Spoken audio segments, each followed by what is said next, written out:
For the first time in over a decade, SRO America returns to one of the classic venues in North American motorsport, Michelin Raceway, Road Atlanta. The setting presents an immense challenge, and it comes at the inflection point of the season because after today, the 2026 campaign will have reached the halfway point. Hello, welcome to Road Atlanta, just outside of Atlanta, Georgia. My name is Ryan Marine. Calvin Fish is alongside, and we'll have DJ Clark this afternoon patrolling the pits and the grid. Cal, it's been about a month since we were racing the most recent time out at Sebring, and that event, that weekend, really turned this championship on its head. It really did. Braden Arthur went into that championship weekend 20 points in the lead. He didn't finish either race. He's now got a 30-point deficit coming into this race at Road Atlanta. Great to be back at this circuit. It's a mega circuit, super challenging, big consequences, but I think it's going to race really well with this TC division. Much like Sebring, the weather is a big topic of conversation because, simply put, it is hot, it is humid, and as we talked about at Sebring with these touring cars, which are very much derived from their road-going counterparts, the heat can certainly play an impact even with the relatively short 35-minute race distance. It really can, because essentially, even though these are race cars, they're production-based, so there's a lot of thresholds that are kind of committed to all of the electronics and stuff. So if you start to see these extreme temperatures, it can kick in and take away a lot of power and delivery with these race cars. So hopefully everyone's on the right side out relatively early in the day, but as you said, it's already steamy out there and temperatures are soaring today. Unique situation with both the inside and outside pit lanes being utilized by the TC America teams and drivers, and consequently we'll see them gridding on the front straightaway. For the latest stories, though, down in the pit lane, let's check in with our intrepid pit reporter, which is, of course, DJ Clark. Thanks, Ryan. Yeah, as you said a little bit earlier, temperatures are extreme down here. I've been outside for about 5 minutes, and I can already tell you that I am sweating pretty profusely. This is going to be really hot. You mentioned the electronics. You mentioned all of the works behind these TC America cars. This is not only going to be difficult for those parts of the cars, it's going to be difficult for the drivers. I cannot imagine how hot this is going to get for them. Only 35 minutes, but it is going to take its toll. I think you are really going to see drivers, especially if we have an unfortunate yellow flag period where you're not getting all of that wind and cool air coming into the cockpit, maybe start to struggle a little bit. It's something we're going to be keeping an eye on, and I'm going to be checking with teams to see how their drivers are doing over the course of today's race. Appreciate that, DJ. You try and stay as cool as you can down there. Maybe find some shade under one of the team's tents because it is a hot one here at Road Atlanta. There's the front row. The top two in the championship will start alongside Braden Arthur, really recovering from that disappointment at Sebring to claim pole position. We'll talk about that more in a moment, but first, this track, Calvin. 2.5 miles around, 12 turns, in such history since it opened back in 1970. Yeah, it's great to be back here at Road Atlanta, as you say. Just over 2.5 miles, 12 turns, some really big commitment needed through turn one. You really fly through there. That's what we're looking at in the backdrop there.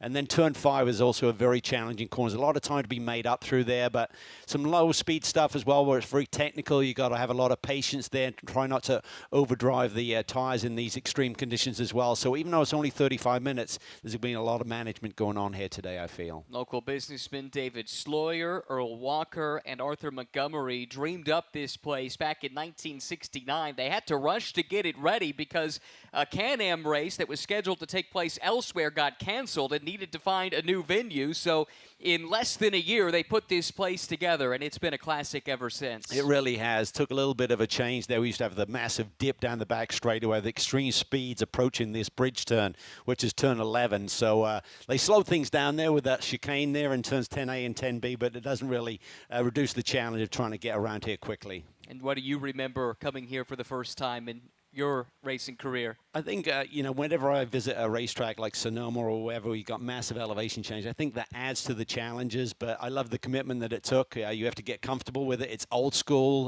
The margins are small, so if you make a mistake, it can certainly have an immediate consequence. And obviously, as you said, we're coming to the midpoint in the championship, and for some, they need to get back on their game. Braden Arthur has certainly done a great job in qualifying yesterday, pole position by only a couple of hundredths over Andre Castro here, so I expect those two to duke it out once again here today. He needs a good clean weekend and get some more points on the board. That's the signal to fire the engines down on the grid, and with that, 13 cars here this weekend will come to life. We've talked about the front row. Row 2 also fascinating. Justin Gravitt had his best weekend of the season the last time out at Sebring. He was on the podium, finishing second in both of the races there. And how about the return of the king? Yeah. Jeff Ricca is back for the first time this season, last year's champion in TC America, powered by Skip Barber. Well, I was kind of teasing him during the show at Sebring. He looked a little grumpy there on pit lane, so maybe this will put a smile back on his face. But great to see the champ back here. They 8 victories last year. Obviously not here because we didn't compete here last year, but you know he's going to go out there, and I think he's going to be supporting his team, but you know he's going to be looking for a podium at least here today. We saw that on full display over the years, didn't we, with Jeff, as he was a full-time competitor in addition to running this Ricca Autosport operation. He was out there to showcase what the cars and team were capable of. Well, he'd love Castro to get the lead and then maybe get around Braden Arthur and kind of pad the points a little bit. I would think that's what the game plan is coming in. Well, let's take a look at how the cars will line up for this first 35-minute race of the weekend. The second one coming up tomorrow to complete the doubleheader.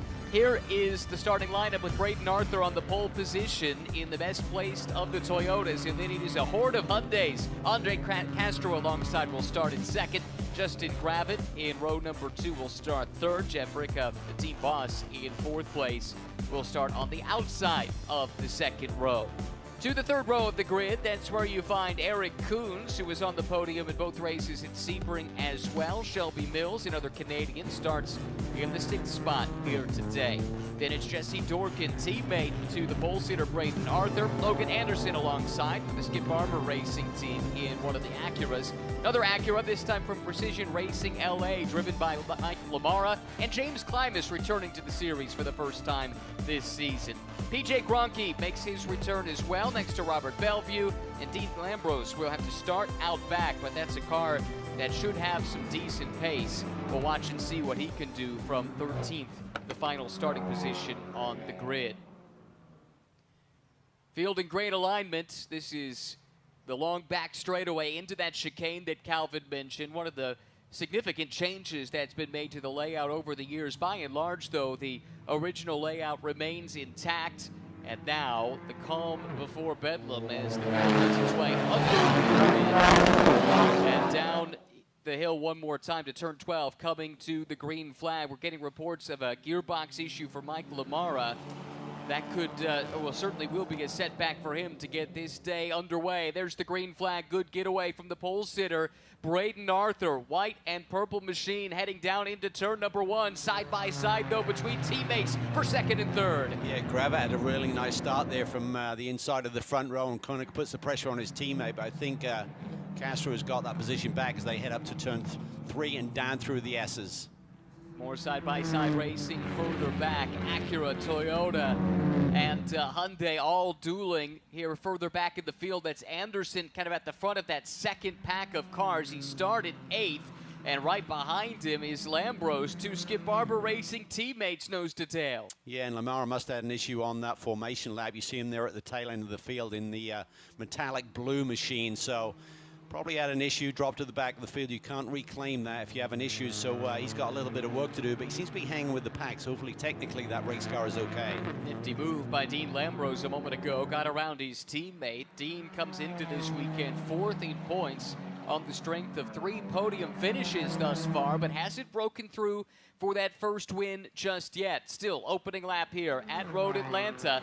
Jeff Ricca, we saw a glimpse of him a moment ago. He has his team car, the car he owns. Shelby Mills just behind, and further back in the pack, more battles here, side by side down the hill once again. Yeah, big heavy brake zone. This is 10A, 10B, that little chicane there to slow things down before you just climb the hill once again. Lots of elevation change. Drop down the hill, should be flat out through turn 12, the corner they're coming up on right now. Saw a moment ago, Jesse Dorkin, youngster from Colorado, looking to make a move. Further back in the pack, couldn't get around Anderson, has to settle back in line. Field comes around to complete lap number 1, and the pole sitter Braden Arthur leads it, but it's only half a second over Andre Castro, the championship leader. Yeah, Castro didn't have the best start there. I think he gave up a little bit too much space there coming to the start line, and that made it tough with his teammate on the inside, but he certainly got back into a rhythm. It looks like he's catching Arthur here halfway through this lap. Andre starting to close in. Some question marks about the future of this program. We knew he had the budget to get through this weekend, but they were looking for partners to help them go the rest of the way. He's in the midst of a championship bid right now, and very much thinking about the long term when he's not inside the race car. The best thing he can do right now is focus in and just get another race win. Yeah, he really ticks all of the boxes in terms of being very disciplined off the racetrack as well, in terms of working with his partners. Great that he's got that championship lead. 3 wins now with that sweep at Sebring, so certainly that should get the support coming his way. He certainly deserves it. Really bright young talent. Definitely so. No finish worse than 3rd this year for Andre Castro, and that's been crucial to his championship bid. He's not had a really bad day up to this point. As Coons trying to fend off the challenge from Dean Lambrose, who's looking awfully strong here in the early going. Yeah, that was really tight there. I thought they were going to make contact there through 10A, but they survive, and now looks like Lambrose has got that run down the hill.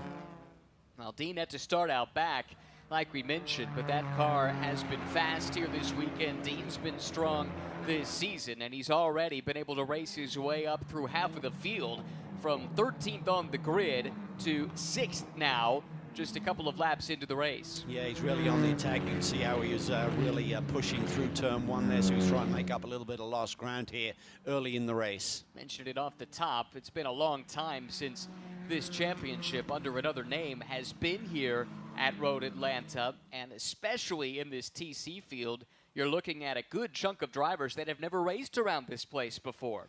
Yeah, I know some of the old-timers have certainly been here before, but yeah, it's been some time now. What, 15 years total? Since yes. 2011, I believe. So, yeah, it's a long break, and for some of these youngsters in the pack, they have not visited here before, so it's a challenging circuit to get to grips with here on a relatively short race weekend.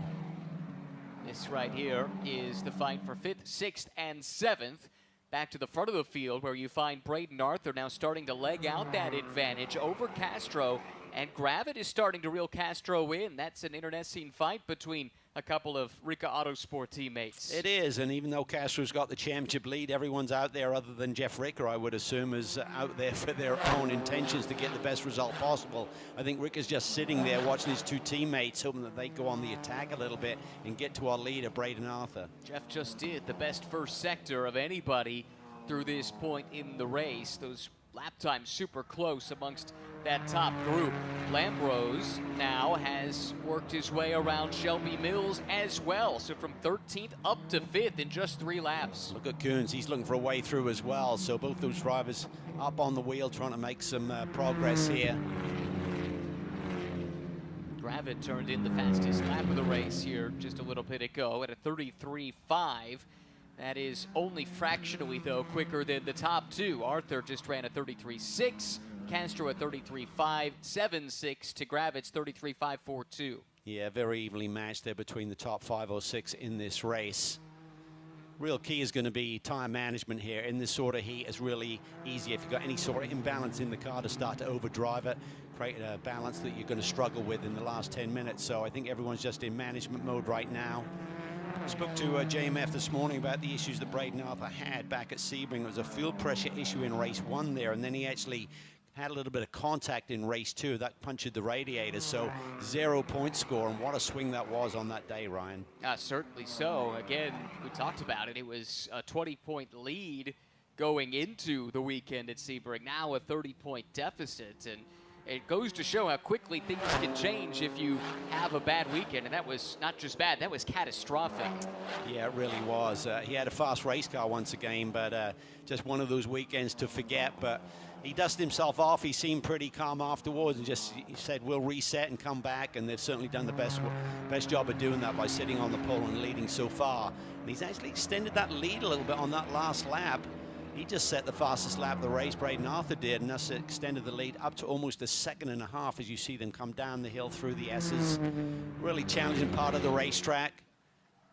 Maybe a little breathe there right through the middle through turn 4, but Got to have really fast feet in turn 5. You kind of have very short brake zone, getting back to the power and just rolling speed through the apex to climb that hill. And you pick up grip as you're coming through turn 5 there. So commitment on the early phase is really important to maintain the speed. How long did it take you to get comfortable around this place, given that elevation change you talked about earlier? Well, it is tricky, certainly coming up through turn 3. I think the line up the hill, out of turn 1 and just picking your line up through turn 3 and getting that right. But then I really found the most time you can find is through sector 1, in turn 1, and also through turn 5. They're two really important corners where big commitment will pay you dividends. One thing we talk about frequently in TC America is the different platforms you have. Four-wheel drive in the case of the Corolla, front-wheel drive in the case of the Hyundais. We got a BMW that's rear-wheel drive. Different sections of this track, are they going to favor one platform over another? Possibly, but I think, you know, the teams really work hard to get a neutral balance in all of these cars. I think really it's all about, you know, if you've got a front-wheel drive car and you've got understeer in the car, that can really create a big issue. Do you know what I mean? As you're coming off the corners, if the car is understeering and they're the driving wheels, so that can create issues in terms of that tire management. But I think the teams do a really great job of understanding how to get the best out of their race car and dealing with the different configurations. Lead now 1.1 seconds. Braden Arthur back to Andre Castro, who's been able to fend off that nascent challenge from Justin Gravitt just a few laps ago. And as you mentioned, Jeff Ricca sitting, watching, waiting, and I'm sure contemplating how much to be a part of this. He's not thinking about points this year. They had an opening in this number 78 entry for the weekend. They already had a full season entry filed, so figured might as well. And if he can play wingman for one of his drivers that's going for a championship, all the better. Yeah, and I think that's the real key for Braden Arthur. He realized he's up against it. He's got an army of those Hyundais right behind him, so getting out front and not having them manage it in any way, as we said, potentially if Castro could have got that lead and just kind of held him there and allowed Gravitt and Ricca to maybe make some moves on Braden Arthur as well. But I think Braden recognized that early. Getting a good jump from the pole was really important, and he's managing this race really well right now. Gap is back up to 1.5 once again. As ever, Ricca Autosport here with a flotilla of cars, something like, what, 7 entries, I think, that fall under Jeff's tent here this weekend. By contrast, JMF, actually, they have expanded their list with James Klimas joining, so they're up to 3, but going for the quality versus quantity approach. That said, as the old saying goes, quantity has a quality all its own. Yeah, it certainly does. I mean, they got the strengthening numbers. It's great for Hyundai as well to have such a great presence in this TC field. And again, I think for Jeff Ricca, just filling that slot, I assume he maybe had someone he had his eye on to, you know, be driving that car this weekend. It was open, and I think they're just playing a game. If we can manage this championship a little bit and help Andre Castro, that's going to be our goal. That 78 car, it's seen a couple different drivers so far this year. Matan Rosenberg was out at Sonoma, the season opener, finishes the 5th and 7th. And then CJ Sepulveda most recently at the Coda and Sebring rounds. And CJ's most recent outing was his best, a 4th place finish in race 2 there at Sebring. But talking to Jeff, I think that was the last scheduled start for CJ this year. He also ran for Hyundai over at the Nürburgring 24 not so long ago. That was part of the package that he won for taking home that Hyundai Cup in TC America last season. But I know if the opportunity should arise, CJ would love to get back in that car. And as ever, Jeff Ricca and Hyundai have a few different options in the pipeline to feed new, fresh talent into this championship. Well, I think he showcased that he can deliver when you come there as a customer and you want to kind of dip your toe in the water with this championship. He's going to give you a great race car. So if anyone's out there looking in, there's a great team to knock on the door with. But look at this. Gravitt is really kind of demonstrating like, hey, I may have a little bit more pace than Andre. Do the team make a decision? Let Gravitt maybe try and chase Braden Arthur down, even if he has to give it back. But as I said, they're teammates, but they're all out for their own glory and own best position. So even though Castro's got that championship lead, you know, Gravitt's going to want to get the highest possible finishing position here today. That's right. He's got a point to make himself. Young driver from the Austin, Texas area. Made a couple of starts last year, finished 2nd in a pair of races at Road America, but is in for the long haul here in 2026. 3 podiums, but hasn't won yet. You know that he would love to check that box if given the opportunity, and he's been quick here, definitely hassling his more experienced teammate. He came in the weekend only 10 points out of second position in the points, so if he can get around Arthur, that would really be something for him in terms of that points potential, and only a 2-point lead over Lambros, who came into the weekend in P4. Gravett comes out of Mazda Miata and MX-5 Cup racing, did a lot of racing at a local track, won a championship, in fact, the Harris Hill Challenge Series back in 2024. Did that as a rookie, which had never been done before, and was coached, at least early in his career, may still be. I've not had a chance to ask him this, but Nick Janssen did a lot of coaching with Justin Gravett early on, and Nick, an accomplished driver, of course, in his own right, but has really helped shepherd along a lot of up-and-coming drivers over the years. Yeah, Nick does a great job. Excellent racer himself, so much experience. He lives not too far away from this racetrack, so this is a home track for him. So I'm sure if he had an off weekend with some of his other commitments, he would be here helping out, or certainly give some tips over the phone. The 3 car, Jesse Dorkin, great young talent, sitting there just inside the top 10 right now. So he's still learning the ropes a little bit. He's got a great teammate to kind of sponge that up from in terms of Braden Arthur looking at his data, and that's just going to progress Jesse's climb through the ranks over the next certainly season, and maybe more if they continue as teammates down the road. Finds himself in the 8th spot right now. That's Jesse right there from Evergreen, Colorado. Whoa, way up and over the curb and kicking up some dust on the outside. How rough are those curbs at the exit of some of these corners? They are pretty rough. I mean, there's a degree of how much you want to use them. Certainly, you want to use the incline there to kind of catch the car if you've overcommitted through apex, but it will certainly rattle your teeth a little bit when you come up over the rise there in turn 5. Well, just behind, James Klimas dropped the left sides over the curb and into the dust a moment ago. But let's take a look back at this wild ride here from Dorkin. Big slide. Yikes. Wow. That was at least 2 wheels off the ground, if not all 4 momentarily. Yeah, he caught it nicely and kept with it, but that was certainly a moment he'll be thinking about next time he comes through there. About, so I had a little moment, just a little bit of oversteer on entry, but just try to carry that and ride it out. But great job of hanging on to it. There's a pretty, got some air there for sure. Shelby Mills under duress, gave up a spot to Eric Coons a couple of laps ago, and now has his hands full with the hard-charging Logan Anderson. Just a couple car lengths between the 2 of them. Anderson, as you can see, over the last 3 laps has had the better of Shelby in the Font Group Motorsports by Rica Autosport entry. Right here, black and yellow machine. I think Logan's really shown some bright spots during this championship season so far. Had a couple of really feisty battles earlier in the year, which really demonstrates his potential. 4th in race 2 at COTA, the best results of the season.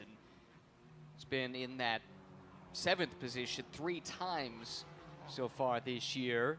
Right now is in 8th. Get to take 7th away from Shelby Mills. Yeah, it's really a great championship in terms of that meet there. Obviously, you got Arthur and Castro, who's certainly dominating the headlines so far this championship season, but there's some really great battles, and I think as this season progresses, we're going to see that midfield pack close up on the front runners as they get more comfortable with this machine. As Anderson gets a huge run here down the back stretch, gets along the flank of Shelby Mills. He's in prime position to make that stick here down into the brake zone. Shelby takes it in super deep, doesn't keep it together. That was just too much commitment there. Just gets out in the dust in the grade. You're going to have to give that one up. Keeps it tucked to the inside and does wisely give that position up. How much momentum, though, did that cost him? Jesse Dorkin now closing in as well, flashing the headlights. That's the 3rd car in the train, the 2nd placed of the Toyota Corollas. The other, of course, is the leader, Braden Arthur. Love the fact that Shelby didn't want to give up. He wasn't willing to just sort of break and tuck in behind him. He actually tried to ride out around the outside, but you're off in the gray. There's not as much grip there, and wisely decided just to free up his hands and drive through the gravel there a little bit. Comes out of super production, kind of showroom stock touring car style racing up in Canada, does Shelby Mills from just outside of Ottawa. Saw him at Road America last year too, making his debut, a 4th and a 5th. It's a great pedigree to have in terms of that background, as you mentioned, Ryan. Certainly will serve him well with these TC cars in terms of momentum. base race cars. They don't have a ton of power. You just got to keep that flow through some of these corners, maintain a really good minimum apex speed. A look at race vision powered by AWS. Jeff Ricca, 4th place in the race, but has the best Sector 1 time of anybody to this point. This was a moment ago, that battle we were talking about. Looked like Mills didn't want to give it up. Took it in as deep as he could. I think we got another angle of this as well here, Calvin, from tails away. Yeah, it's basically time to give it up, but he just takes the break in there, and Logan's probably thinking, what are you doing, man? You're not going to keep that together, and he could, and once he asked for a little bit more from that front end, just washed out on him. This is that climbing up the hill from Sector 1. It kind of weaves around, and right in that track position where the car was there for Grava, that's where you're kind of just looking at the sky. You really got to know exactly how to line up the car, otherwise you can come over the crest there in turn 3 and get it a little bit wrong. Dorkins fallen away from Mills here in the last lap or so. And here comes James Klimas, white and highlighter yellow car, teammate. And first time we've seen that 3rd entry from JMF here in 2026. And just behind Mike Lamara, who had, as we heard the reports, gearbox issues on the formation lap.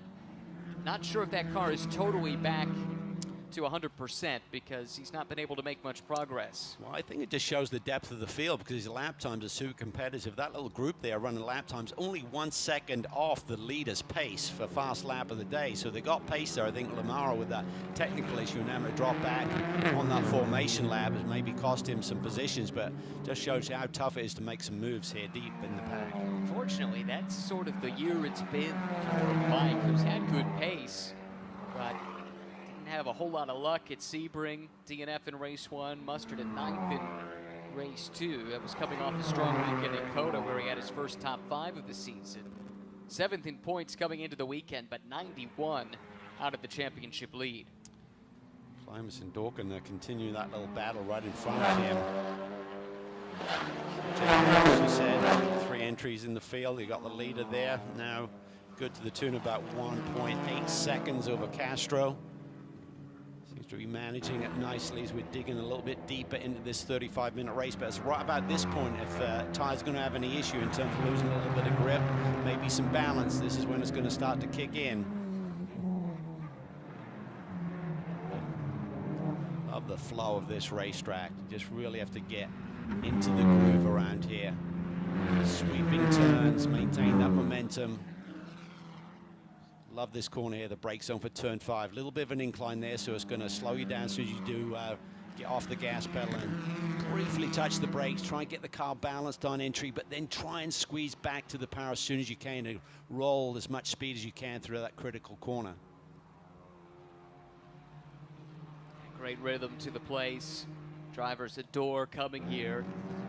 It's one of those old school North American tracks, though, where a small mistake can have big consequences, and that's in the back of everyone's mind. It certainly is, particularly on these double-header weekends. You maybe be afford to be a little bit more aggressive in race 2 with nothing to think about for the following day. But in race 1, you want to make sure you obviously score big points, but don't risk the race car because, as you said, Ryan, if you have a big one here, you might not be seeing any race action tomorrow. A moment ago, a look at Brain Trust from JMF Motorsports. They got the race leader now by 2.2 seconds. Braden Arthurs been into that advantage, but now Klimas took a peek to the inside of his teammate a moment ago. Good to have James back, finished 7th at the championship last year. Making the switch of teams. He did drive this Corolla 1 year ago, but with the Skip Barber team. Also experienced in Toyota GR Cup the last couple of seasons. See him really working the angles there. Love to see the drives and the different approach there. Dorkin there looked like he just missed the apex a little bit over the top of turn 3. I think Klimas is certainly feeling he may have a shot at this. A look at which cars have the best sector times, and it's the 78 of Ricca, quickest in sectors 1 and 3, but advantage to, interestingly enough, the 2 car of Klimas there in sector 2. Yeah, I thought he looked like he's got some pace here. He's attacking the corners and doing a good job. He's obviously got to be careful when it's a teammate you're competing hard with, but have to make a move, keep it clean, see if he can jump ahead of his teammate here before the checkered flag. Barber, of course, very interested as well in just how this duel will play out. That's the blue Acura sitting just behind these two Toyotas. This time Klimas in the slipstream, able to get to the inside. Late on the brakes, enough to pull alongside. Can he clear Dorkin? Dorkin not willing to give it up, and that's what you can do if you can hang around the outside. Lamara's got a run here on Klimas. And he pokes the nose to the inside. Three-way battle here. This is 9th, 10th, and 11th.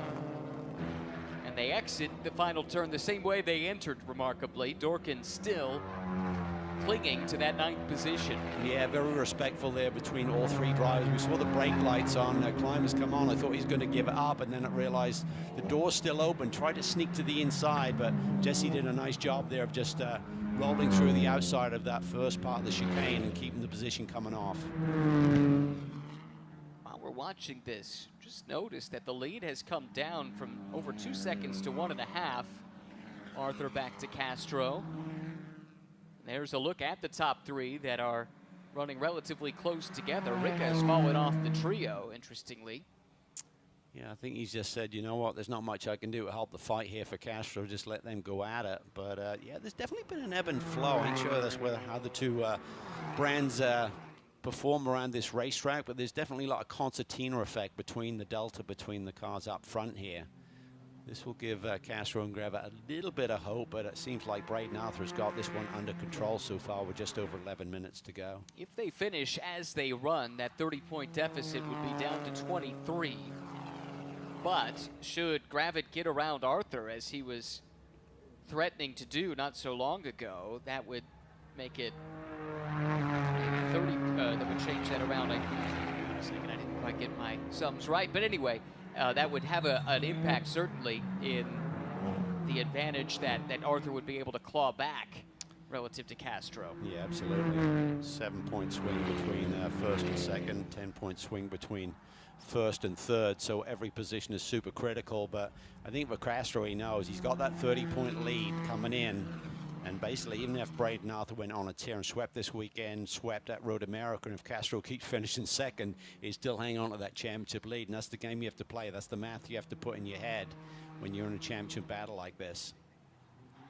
Can't imagine, though, the mental swing that Braden went through going into Sebring. He had been the dominant force in the championship, and then certainly one issue completely out of his control, and we don't know exactly what happened to cause the radiator issue in race number 2 there at Sebring. But whatever the case, you go from feeling like, all right, I've got control over my destiny, to suddenly being way on the back foot, and it happens quickly, as we talked about. Yeah, and all you can do is one day at a time, one session at a time, and he's done that here this weekend. They rolled off the truck quick, obviously. The car's been super competitive this year. What a development year they put together last year, JMF, with that new Toyota, and now it's definitely winning races. They did that at the end of last year, of course, and Braden Arthur came out and won 3 of the first 4 events and gave himself that championship lead. But just one of those weekends to forget, as we said, at Sebring, but now it's just keep chipping away at it. Just keep doing what you're doing. But the real battle is you got to finish in front of Castro every single weekend, it seems,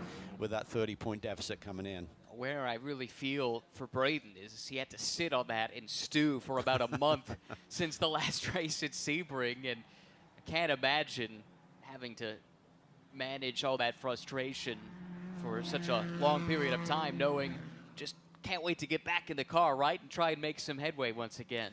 Yeah, but the nice thing is we all take the big summer break for the CrowdStrike 24 at Spa, of course, so no action until Road America late in August, so it's an even bigger break between this event and the next one. So if he can sweep, that'll give him a lot of momentum, a lot of confidence moving forward to the final races on the championship season.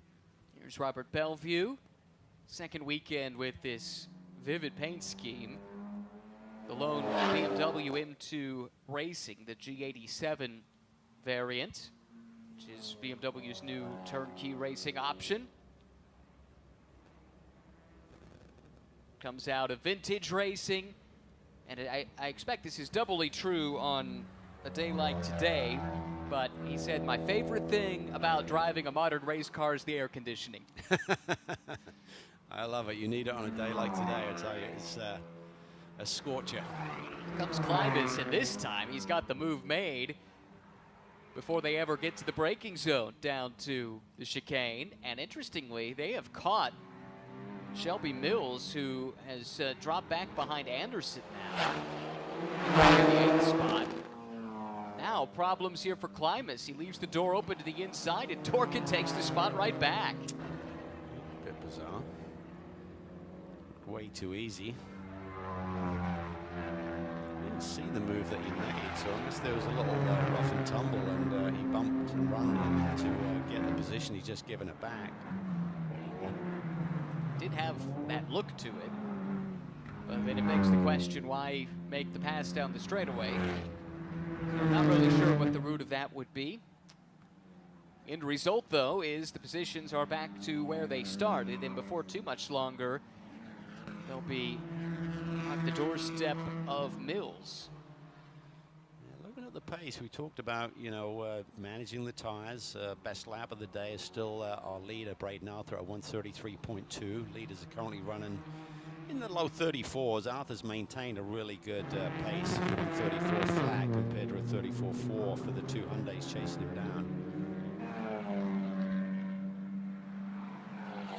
Maybe you would expect that to some degree, the four-wheel drive against the two-wheel drive, that it might be able to maintain its pace better over the run. Yeah, certainly.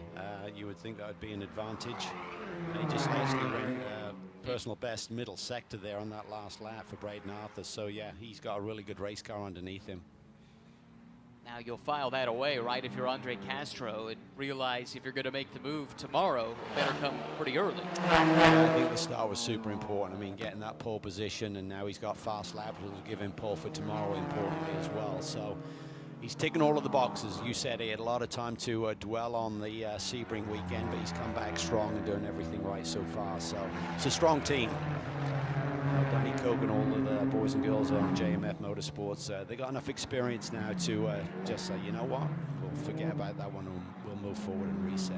Looking ahead to tomorrow, Castro only has the 4th fastest lap of the race. It's close, but Gravett is marginally quicker by 34 thousandths of a second, and even less Ricker would be Jeff. on the front row. Yeah, exactly. So Castro would have to come from the outside of row 2 tomorrow as it stands, and Arthur would start on pole position once again. That could be a really interesting dynamic focusing forward to tomorrow's race if it stays as it is right now. Obviously, there's a few laps left to run where times could maybe get down at those numbers again, but I doubt it. But Jeff Ricker, if he could get the jump, how does he manage that race for his teammates and championship contenders? Well, you would think he could, if he could get the jump and take the lead, then maybe he could try and back Arthur up to the rest of his team and play the game from the front.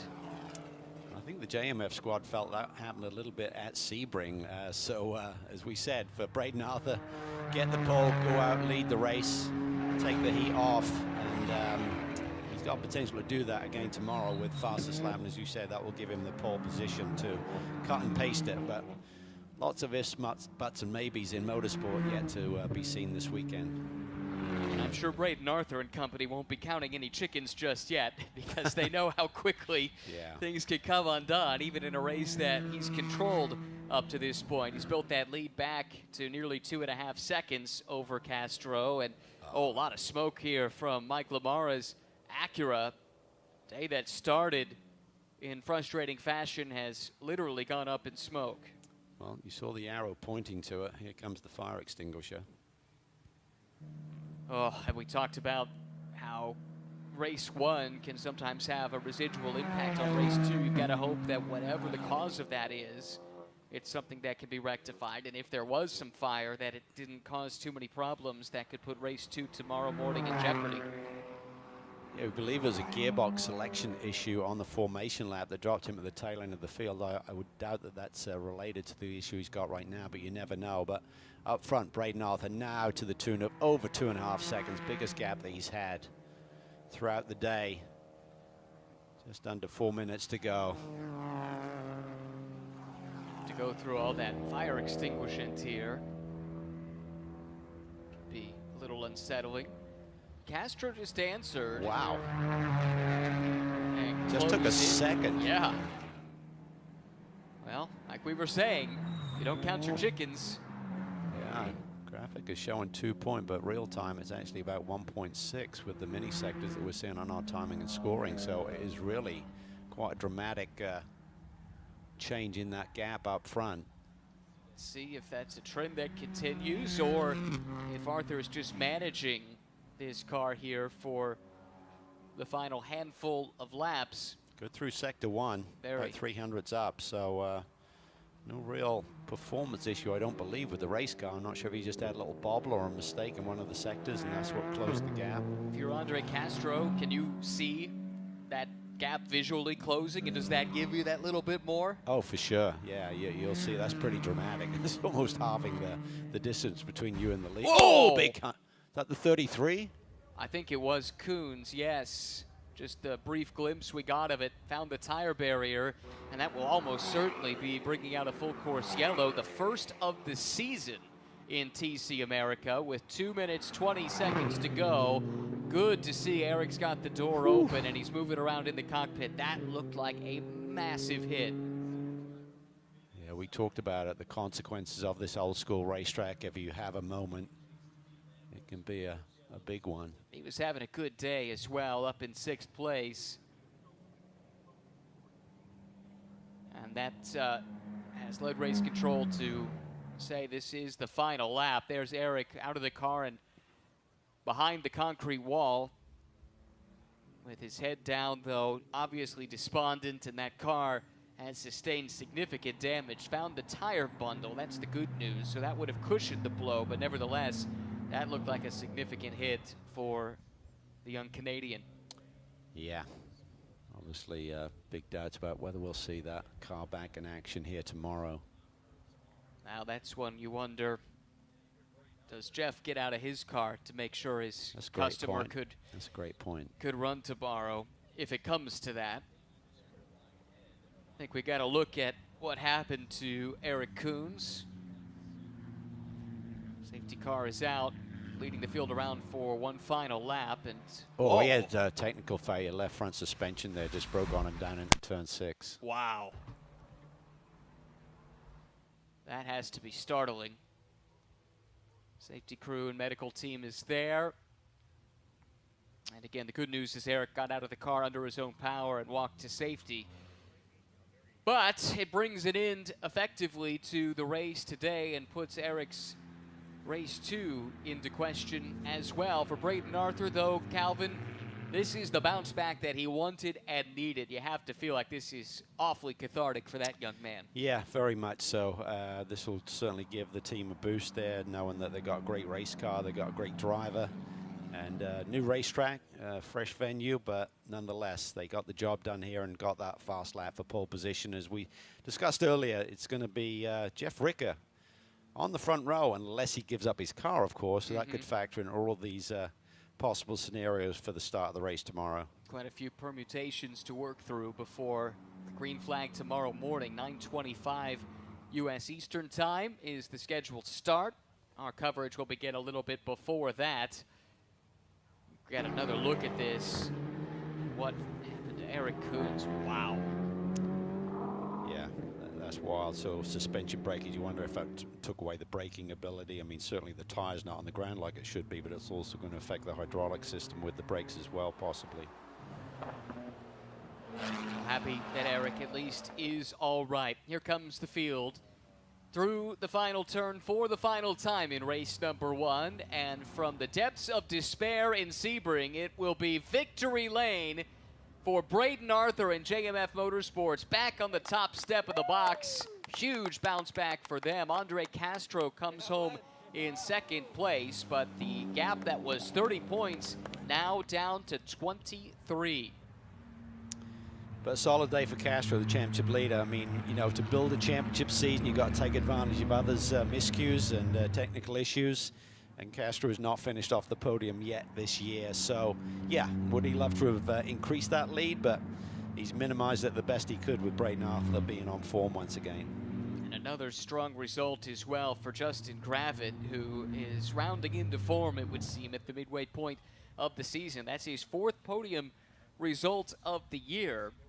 And he stays within striking distance of that top 2 should they have some misfortune across the final 7 races. Yeah, and I think at one point in this race, or like a third of the way through, he looked like he had a stronger race car than Andre Castro, but he didn't really put too much pressure on him. He was kind of weaving around in his rearview mirrors there for a while, saying, listen, I might have a bit more pace, but Andre stood his ground, solid runner-up finish, and still a big, big points lead heading into the next race tomorrow. Jeff Ricca, quiet day in his return for the reigning champion, but still a strong 4th place result and maybe the drive of the day to the 5th place finisher, Dean Lambrose, who had to come all the way from the back of the pack and was up inside the top half of the field within a couple of laps and made his way up as far as 5th. The safety car come out a little bit earlier. It could have been even more possibly for Lambrose, who ends up as the best placed of the Acuras in race number 1. Yeah, he had a really strong run. Looks really racy. I love the way he drives. Just really gives it 1,000,000%. So, horses for courses. Seems like the Acuras may be a little bit off their head this weekend compared to the Toyota and the Hyundai, but Dean always does a great job. Not sure we've seen everything that he has in that car as well. I have to imagine he burned up quite a bit of the Pirelli rubber making his way up through the field, and we'll see what tomorrow has in store. Much different as well when you consider we're starting so early in the morning. The temperature should be a lot cooler, and that could also change the pecking order somewhat. Yeah, it could give a bit of a swing in terms of the performance factor between the different brands. We'll have to wait and see. Maybe the teams can adjust for that a little bit with their setups.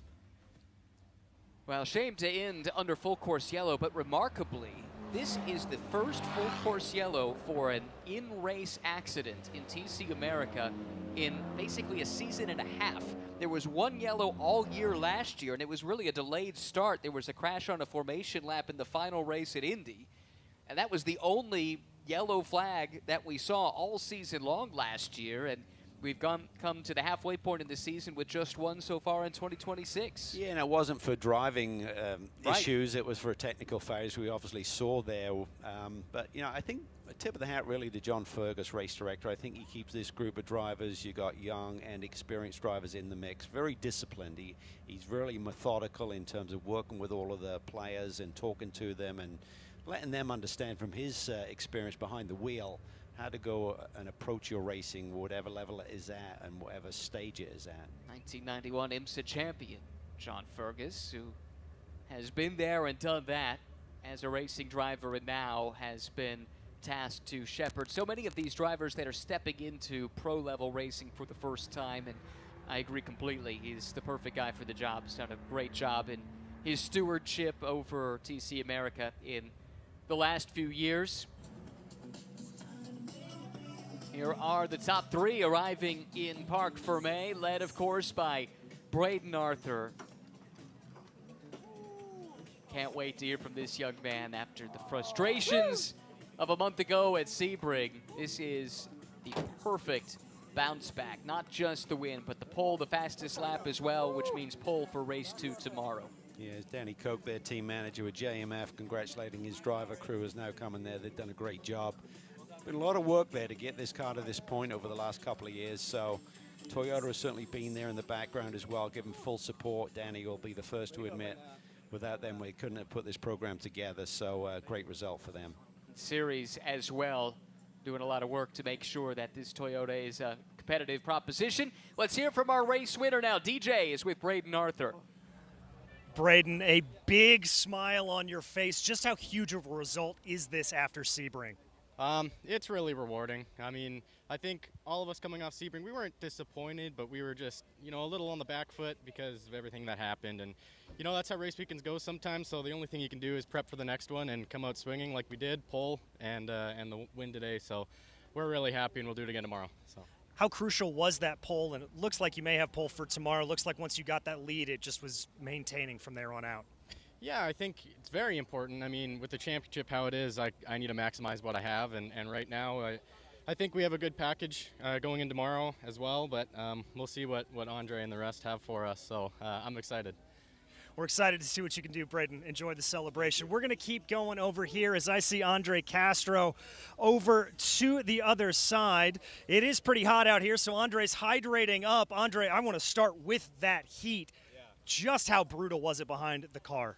Well, it was definitely a challenge. Probably the hottest one this year so far. But yeah, under that last yellow, I was put my hand out the window to redirect some cool air into the car. But it was good overall. You know, I think we maximized again when we could, just like at COTA. So, you know, thanks so much to Borkin and Scahill, you know, for jumping on my car and making the season happen. And Hyundai Motor America, everybody at Hyundai, and Jeff Rica Autosport. It's cool to have him in the field again. So we'll go again tomorrow and see what we can do.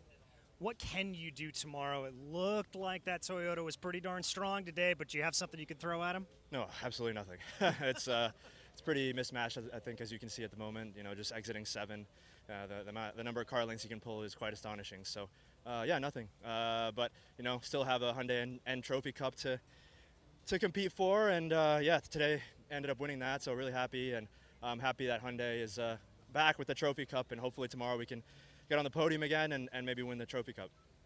He's got his eye on the prizes. We'll let you get to it, Andre. We're also going to slide on over, see if we can't find our third place finisher. Another one of those Hyundais coming out of there in Justin Gravitt. I see Justin over to the side. Justin, if I can grab you, we'll get you nice and set up over here. Looked like for a minute you were going to have a little bit of a battle with the boss man. Yeah. Did that scare you a little bit, or were you ready to have a little wheel-to-wheel action with the guy who runs the team? I was definitely watching my mirrors, but it was a little close there. But I was getting comfortable, and I knew Jeff. He's a good guy, so he's not gonna do anything crazy. So it was fun though. How is it to drive this Road Atlanta track? It looks like it's an absolute treat. It's fun. It's so fast. It's just in the elevation. I don't know. It's just something about it. It's one of my favorite tracks. Thank you so much, Justin. That is your podium down here, guys. Appreciate the hustle, DJ. Thank you very much. Great to hear from the top 3 finishers. Braden Arthur. Interesting thoughts from Andre Castro. He recognized that second's probably the best we can hope for today. And on days like that, you need to finish in that second place. That's exactly what he did. He did, yeah, and he talked about the Hyundai Cup. Obviously, points being scored for that here today and for the remainder of the championship season. So he's trying to tick all the boxes. He recognized that Toyota was a little bit too strong for him, but he did what he had to do as a championship leader, maximize your point score every single weekend. But the lead is down to 23 points. It's now 43 points to grab it in the 3rd spot, with Coons struggling today. Dean Lambros jumps to 4th.